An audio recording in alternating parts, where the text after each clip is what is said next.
chapitre 4. Dans ce chapitre, on va étudier les piles électrochimiques. Et pour étudier ces piles électrochimiques, on va étudier tout d'abord les types ou bien les différents types d'électrodes qu'on a ou bien qu'on utilise dans ces piles électrochimiques. Comme un premier titre, on a les différents types d'électrodes.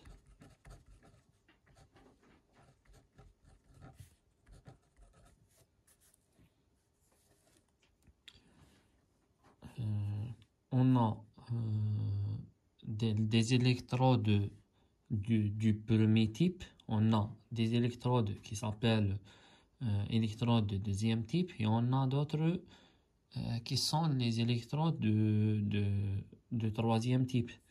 Commençons par les électrodes du premier type.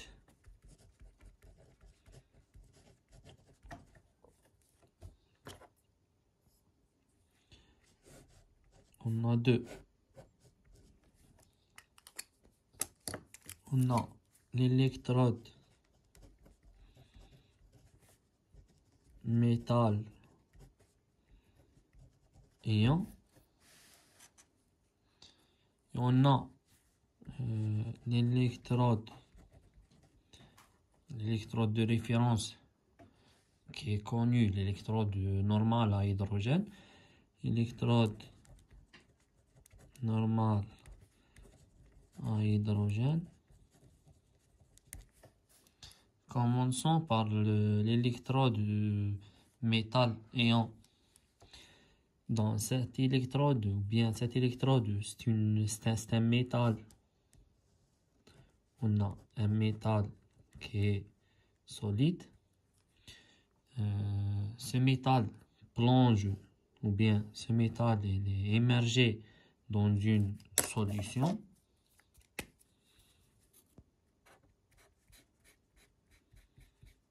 Donc on a un métal qui est plongé dans une solution qui contient un ion ou bien un cation. Je vais noter un plus de même métal. Donc on a le métal et son cation. Donc comme une réaction, on a ou bien le couple. Dans ce cas, c'est le métal cation.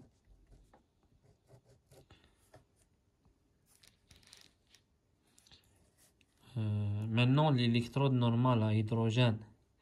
Qu'est-ce qu'on a? On a un fil de platine. Un fil de platine. On sait que le platine, il est inerte. Un fil de platine qui plonge dans une solution d'acide chlorhydrique. Donc, un fil de platine plonge d'une solution d'acide chlorhydrique. Donc, on a des H+ et des Cl- ici. Le couple, c'est platine H2 gaz. Par une convention internationale,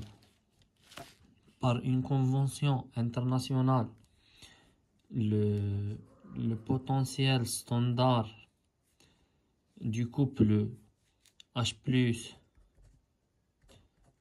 H2 est égal à 0 volts.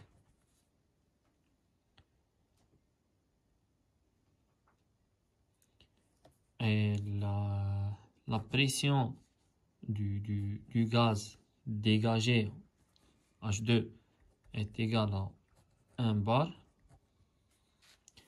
Et la concentration de H+ est égale à 1 mol par litre. Ces deux électrodes sont les électrodes de premier type. On a les électrodes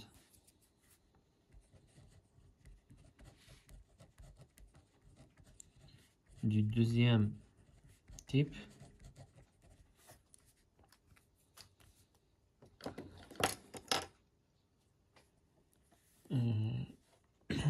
C'est un électrode métallique. Ou bien c'est une électrode métallique qui est recouverte. Cette électrode, elle est recouverte par un sel très peu soluble.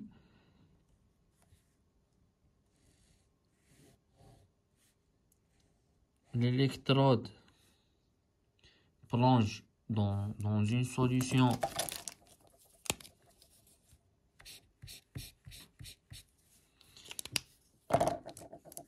sachant que cette solution possède un anion commun.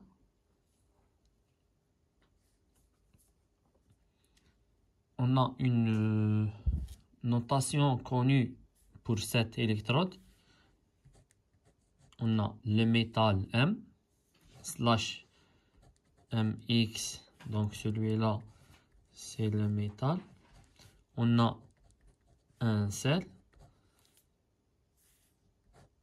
et on a la solution notée NX.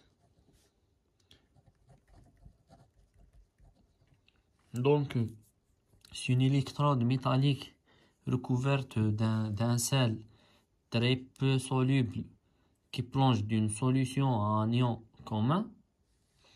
On prend l'exemple de Hg, c'est le métal, HgCl, c'est le sel, et on a le KCl comme une solution. Donc, c'est une électrode d'argent recouverte par le sel HgCl et plonge dans une solution de KCl. On a un anion commun, c'est les ions chlorure. Le couple oxyrède dans ce cas, c'est MXM. Donc c'est le sel avec le métal.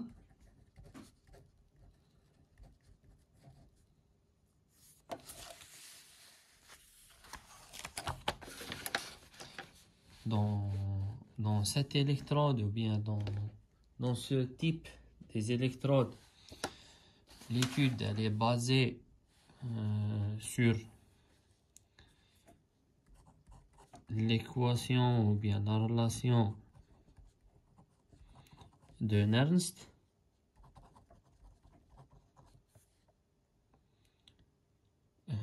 Au cours de cette étude, qu'est-ce qu'on va faire? On va déterminer la concentration de l'anion à partir de la réaction de précipitation.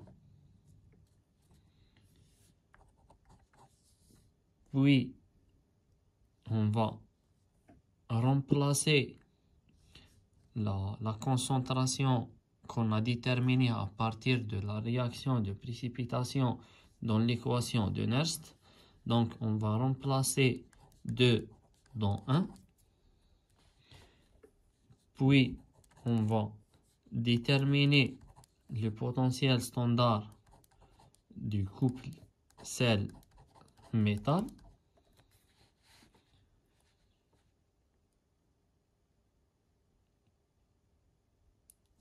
Et pour le déterminer, qu'est-ce qu'on va faire? On va écrire la réaction ou bien les réactions redox, ou bien d'oxydoréduction du couple, bien sûr, MXM, sel métal. Sixièmement, on va écrire l'équation de Nernst du couple M plus M, pas MX, M plus M.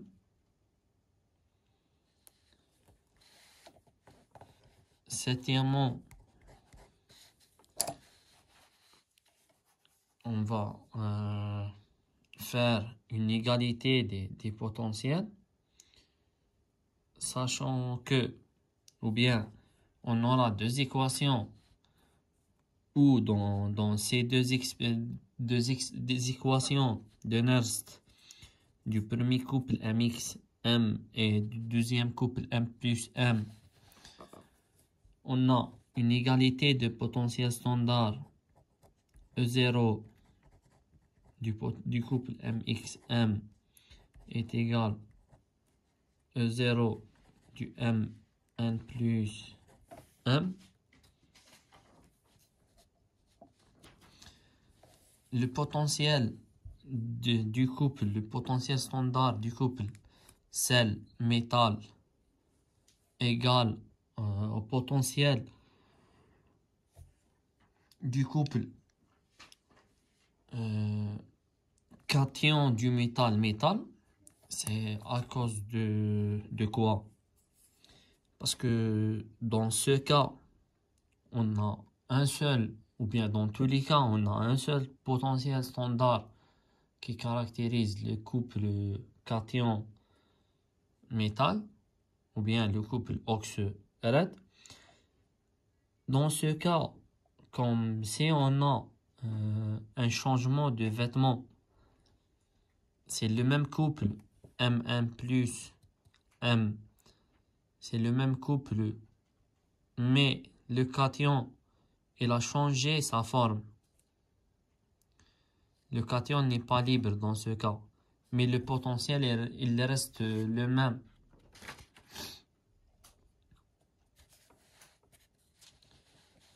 Donc, celui-là, c'est l'électrode du deuxième type.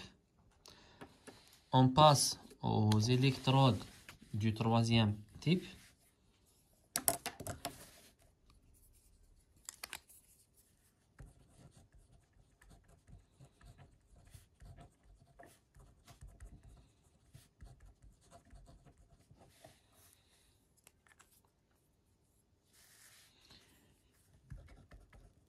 Il s'agit de quoi? Il s'agit d'un métal inerte. Dans ce cas, le métal est inerte. Il peut être du platine ou bien du graphite. Essentiel, le métal est inerte. Ce métal, ou bien il s'agit d'un métal inerte qui plonge dans une solution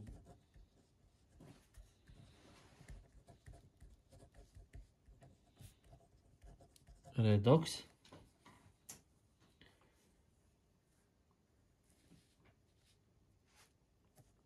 ou dans cette solution on a un potentiel de cette solution, ou bien le potentiel de cette solution est donné par un couple oxy-red. On a le métal inerte qui plonge dans une solution. Cette solution, elle contient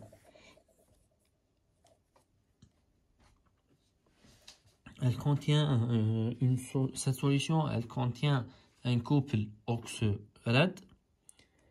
Exemple, le Fe3+ et le Fe2+.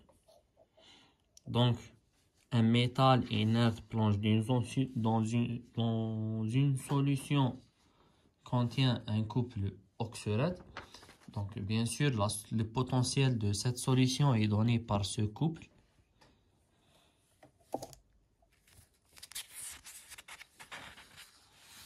Qu'est-ce qu'on a aussi?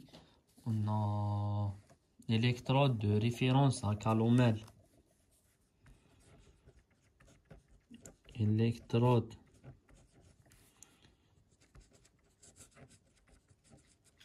de référence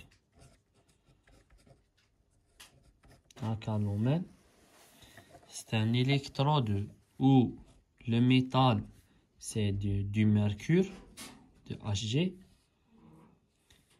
Cette électrode de référence à calomel, c'est une électrode de deuxième type. Donc, on classe cette électrode avec les électrodes du deuxième type qu'on a déjà fait.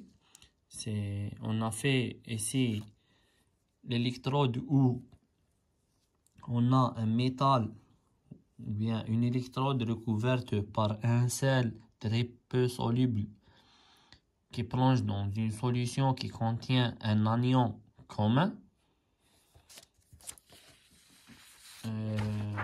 Pour les électrodes du deuxième type, on a aussi l'électrode de référence à calomel.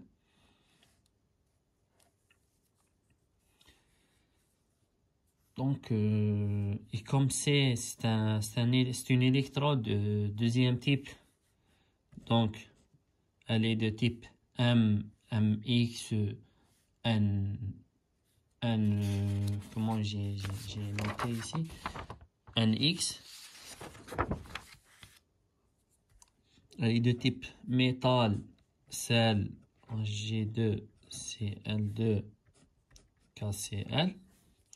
Métal, sel, donc c'est un métal, c'est une électrode qui est recouverte par un sel un peu soluble, qui plonge dans une solution qui contient un anion commun. Maintenant, les piles. Pour les piles électrochimiques, on a une réaction spontanée.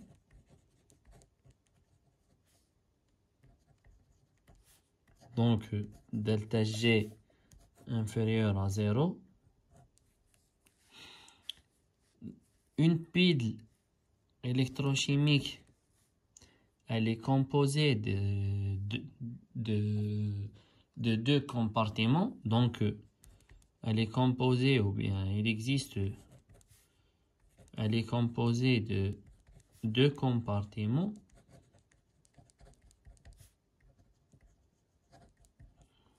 On peut dire demi-pile. Donc, elle est composée de demi-piles. Ces demi-piles ou bien ces compartiments sont formés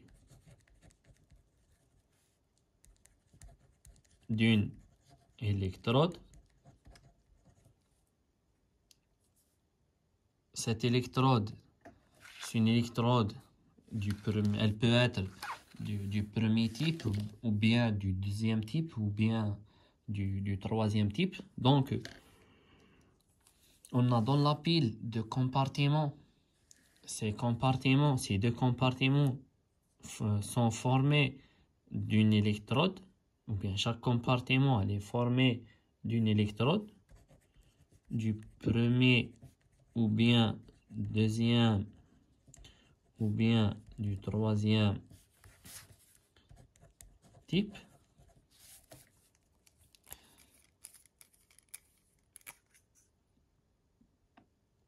Ces deux compartiments sont reliés entre eux par un fil conducteur. Donc, les deux compartiments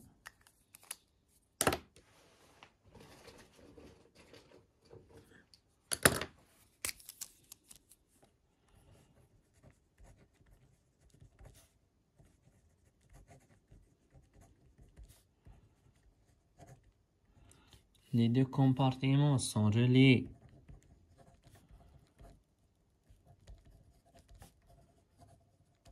entre eux par un fil conducteur.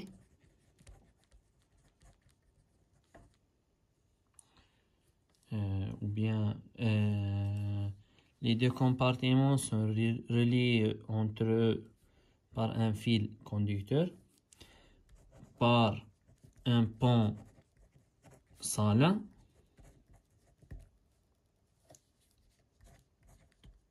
ou bien une jonction électrolytique.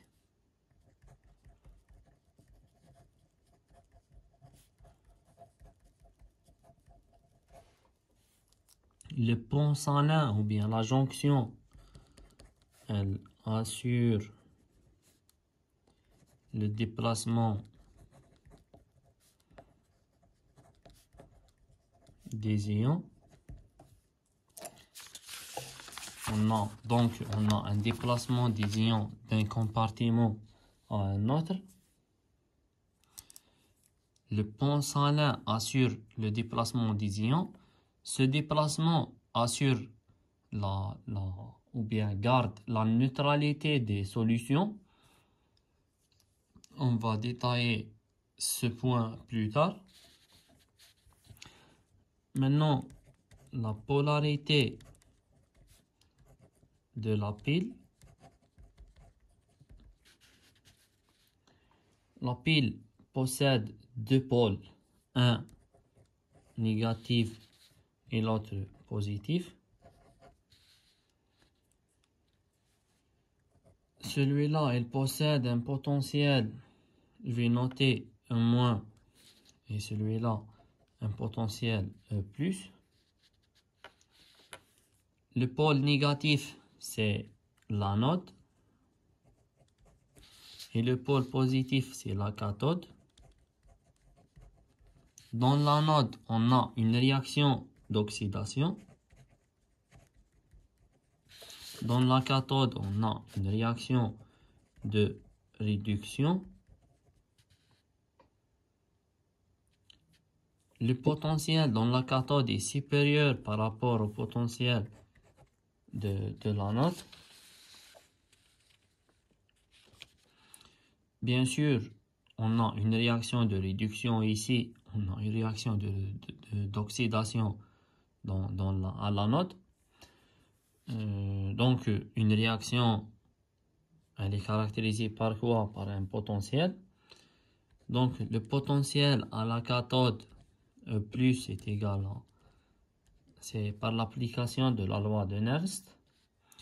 Le potentiel standard du couple OX1 rad 1 exemple plus 0,06 sur n. N, c'est le nombre d'électrons mis en jeu. Log, on est habitué de travailler avec les concentrations. Maintenant, on va utiliser des activités. Donc, log l'activité de l'oxydant sur l'activité du réducteur. Et la même chose pour l'anode. Le potentiel à l'anode est égal au potentiel standard du couple plus 0,06 sur 2, plutôt sur n, c'est le nombre des électrons mis en jeu. Logarithme décimal de l'activité de l'oxydant sur l'activité du réducteur, bien sûr, à l'anode.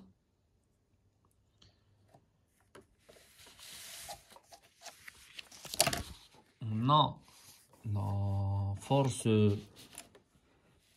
électromotrice, la FEM,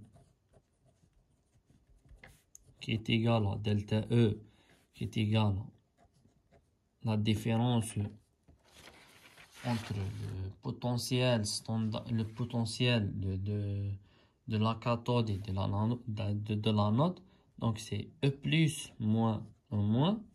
Celui-là, c'est le potentiel à la cathode et celui-là, c'est le potentiel à l'anode. On peut symboliser la pile, symbole de la pile. On peut la symboliser comme suit. On a RED, le réducteur 2 avec l'oxydant 2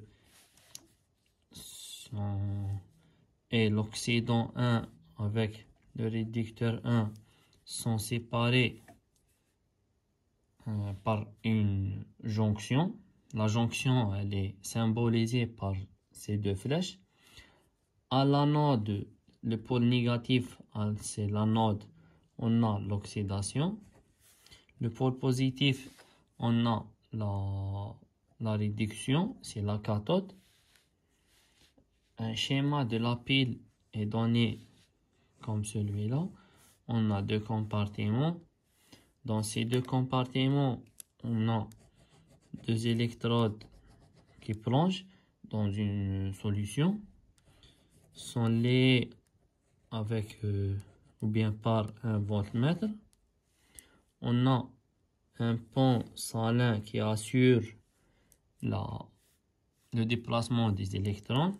On a un pont salin. Celle-là, c'est la cathode. On a l'anode ici, donc un pôle négatif et un pôle positif. Le sens du courant, le sens des électrons. Bien sûr, à l'anode, on a une oxydation. À la cathode, on a une réduction. Une oxydation, le degré d'oxydation va augmenter. Une réduction, le degré d'oxydation va diminuer. Le pont salin assure le déplacement des électrons pour assurer la neutralité des solutions dans les deux compartiments. Si on a ici un métal, c'est l'argent, et ici c'est l'argent aussi, on a une solution de AgNO3, donc Ag plus et NO3 moins, et on a Ag plus et NO3 moins. Le couple mis en jeu dans les deux compartiments, c'est Ag ou bien Ag plus Ag. On a Ag de degré d'oxydation 0, Ag de degré d'oxydation 0, Ag plus de degré d'oxydation plus 1. Donc le couple OX-RED, c'est celui-là, c'est Ag plus. On a un oxydant qui va subir une réduction, donc pour avoir un réducteur qui possède un degré d'oxydation moins élevé que l'oxydant, donc c'est Ag plus Ag. La réduction de l'oxydant fait diminuer le degré d'oxydation. Donc, on passe d'un degré d'oxydation de plus 1 vers un degré d'oxydation qui est égal à 0. Donc, on peut écrire la réaction d'oxydation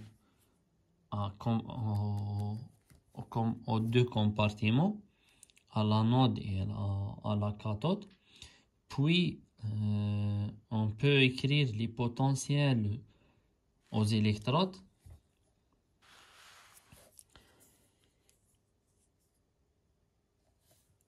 Maintenant, c'est l'expression des potentiels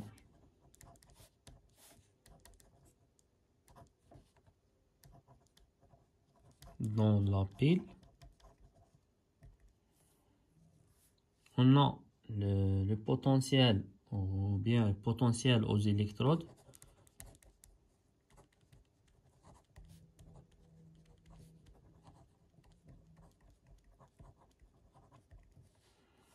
noté E,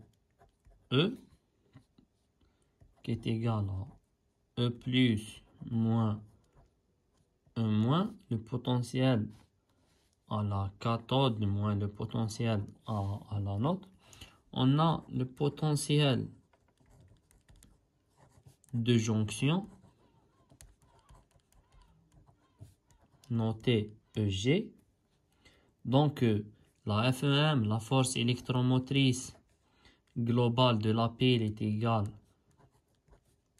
le potentiel total, ET, qui est égal à la somme des deux potentiels, le potentiel aux électrodes EE plus le potentiel de jonction EG, avec EG est égal à E cathode moins E anode.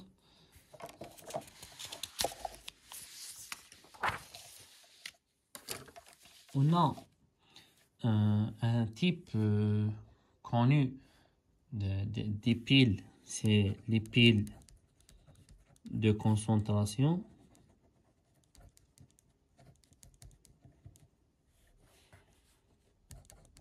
C'est une pile où on a deux compartiments identiques. On a deux compartiments identiques qui contiennent les mêmes électrolytes. Donc, on a les mêmes électrolytes dans les deux compartiments, mais on a de différentes concentrations. Donc, on a différentes concentrations, donc différentes activités. On peut avoir des piles de concentration de première espèce, comme on peut trouver des piles de concentration du deuxième espèce. Donc, les piles de concentration du premier espèce, on a vu le premier type des électrodes. On a dit que un métal qui plonge dans une solution qui contient un néon de ce métal, c'est l'électrode que j'ai noté métal ion. Donc, c'est une pile, donc on a deux compartiments censés liés entre eux par une jonction. Donc, on a la jonction ici et on a on va faire l'exemple par le cuivre. On a le métal Cu, une électrode de cuivre qui plonge dans une solution de CuSO4. Donc, on a dit que les piles de concentration, on a les mêmes compartiments. Donc, on aura ici CuSO4 et Cu, mais la seule différence entre les deux compartiments, c'est les concentrations. Donc, dans ce cas, par exemple, on a une concentration de 10-1 et ici, on a une concentration de 10-3 mol par litre. On a les piles de concentration du deuxième espèce. Les électrodes deuxième espèce, c'est dû le type d'électrode. Deuxième espèce, donc deuxième type des électrodes, c'est le type que j'ai dit. On a un métal ou bien une électrode qui est recouverte par un sel très peu soluble qui plonge dans une solution contient un anion commun. Donc, on a un métal Ag, donc une électrode métallique recouverte par un sel très peu soluble, HgCl, qui plonge dans une solution contient un anion commun. On a le NaCl-, donc l'anion commun c'est le Cl-. Et dans la deuxième, dans le deuxième compartiment, on a la même chose. La seule différence, c'est la concentration. Donc, on a NaCl, HgCl et Hg. Donc, c'est une électrode métallique d'argent recouverte par un sel très peu soluble, c'est le HgCl, plonge dans une solution qui contient un anion commun, c'est le chlorure. On a une concentration 1, une concentration 2, on a différentes concentrations.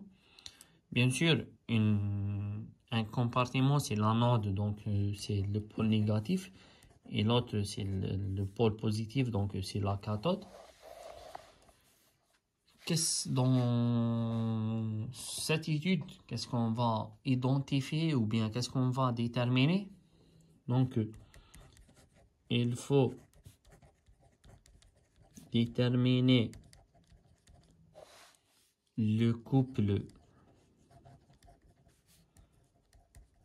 mis en jeu. Il faut écrire les réactions à l'anode et à la cathode. À l'anode, on a une oxydation. Donc le degré d'oxydation va augmenter. À la cathode, on a une réduction. Donc le degré d'oxydation va diminuer. On va écrire les potentiels à l'anode et le potentiel à la cathode à l'aide de la loi de Nernst.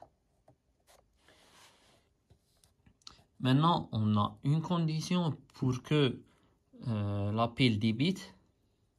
Donc, la condition pour laquelle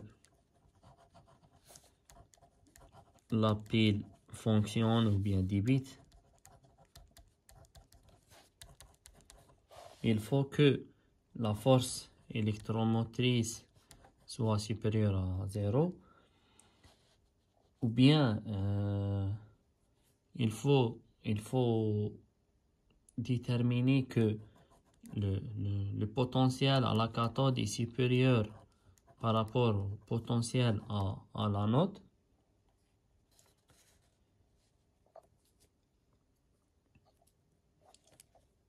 On a le potentiel à l'électrode qu'on va déterminer, c'est E qui est égal à le potentiel à la cathode moins le potentiel à l'anode.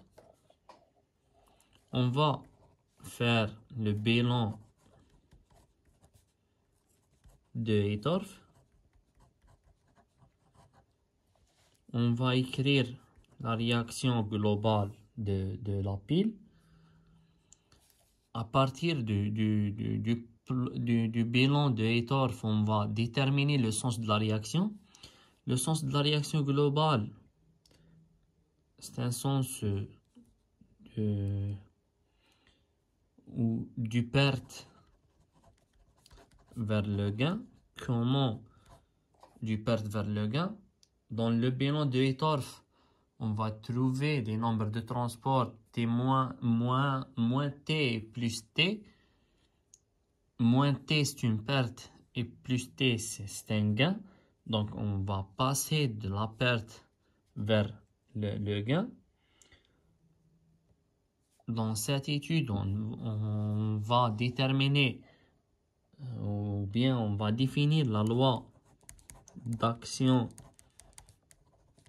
de masse. on a le quotient de la réaction, c'est le QR. Le QR est l'ensemble au cas équilibre, mais on va utiliser les activités. Donc, le quotient de la réaction est l'égal à le produit des activités des produits sur le produit des activités des réactifs. Donc, c'est le quotient de la réaction. C'est la loi d'action de masse. On a le potentiel total ET qui est égal à moins 0,06 sur n log le QR, log le quotient de la réaction.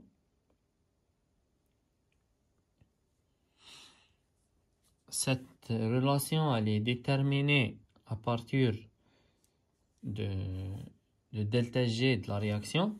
On a delta G de la réaction est égal à delta G standard plus RT log QR, tel que delta G est égal à moins 1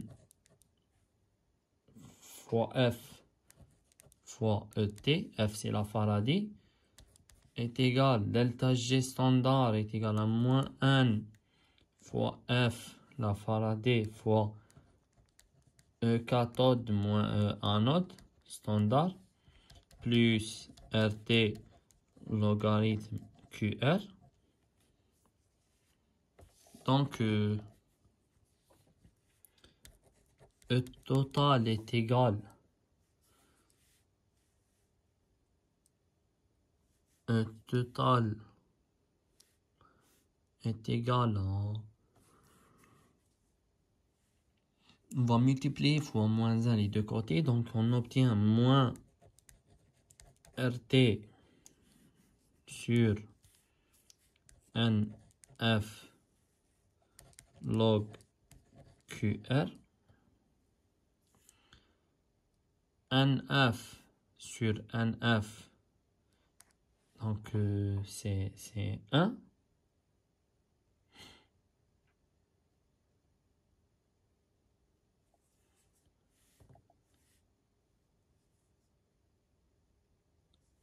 Le moins RT sur F est égal à moins 0,06.